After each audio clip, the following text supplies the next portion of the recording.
ছিল, বাজানরে কারো ভাই ছিল, কারো চাচা ছিল, কিন্তু এই বছর এই জান্নাতের বাগানে আসতে পারে নাই।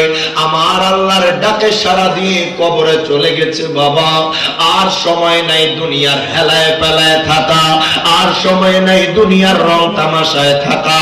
শেষ জামানায় চলে আসছো, এই জামানায় কত কত কিয়ামতের আলামত দেখবা।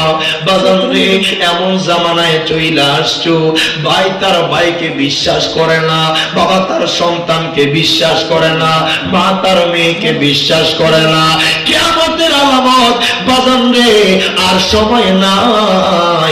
আমি আপনাদের কাছে অনুরোধ করব, বাজান রে করজোড়ে অনুরোধ থাকবে, গভীর মনোযোগ দিবেন, লক্ষ্য করবেন। আমার আল্লাহ তাআলা আপনাকে আমাকে সৃষ্টি করেছে, বাজান এই দুনিয়ার জমিনে পাঠিয়েছে আমি আপনি আল্লাহর ইবাদতের জন্য। মায়ার নবী রাহমাতুল লিল আলামিন নবীর উম্মত হিসেবে আমার আল্লাহ তাআলা পাঠিয়েছে। বাজান রে,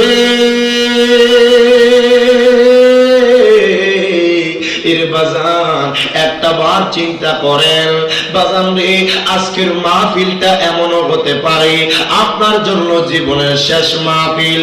এমন মানুষ দেখা যায়, কত মানুষ বাজার এই 2026 সালে পাড়া দিতে পারে নাই, কত মানুষ বাজার 30 ডিসেম্বরে মারা গেছে, কত মানুষ বাজার 31 ডিসেম্বরে মারা গেছে, কত মানুষ দুনিয়া থেকে ত্যাগ করে চলে গেছে বাজার, আর দুনিয়াতে আসবে না। আর কোটি টাকা দিলেও লাভ হবে না। আমি জানতে চাই, আমার সিলেটের মানুষ যদি বলা হয় আমি 1 কোটি টাকা দেব, আমার বাবাকে কবর থেকে এনে দাও, লাভ হবে? জোরে জোরে বলেন, লাভ হবে? বাজান রে 1 কোটি নয়, 2 কোটি নয়, গোটা দুনিয়ার সমস্ত সম্পত্তি যদি এক জায়গায় রাখা হয়, যদি বলা হয় আমার বাবাকে এনে দাও, আমার মাকে এনে দাও, বাজান সম্ভব হবে না। যারা একবারে চলে যায় তারা আর আসতে পারে না। এখনো সময় আছে বাজান, আমার আল্লাহর কথা স্মরণ করেন, আমার মায়ার নবীর কথা স্মরণ করেন।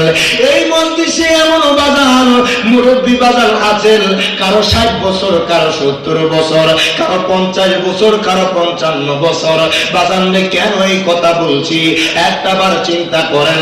আপনার সাথে কত ভাই আজকে কবর দেশে চলে গেছে, আপনার সাথে কত বন্ধু আজকে কবর দেশে চলে গেছে, আপনার বাবা কবরে চলে গেছে, কিন্তু একটা বার চিন্তা করেন আমার আল্লাহ তাআলা আপনার হায়াতের বাজেটটা বাড়ায়া দিয়েছে।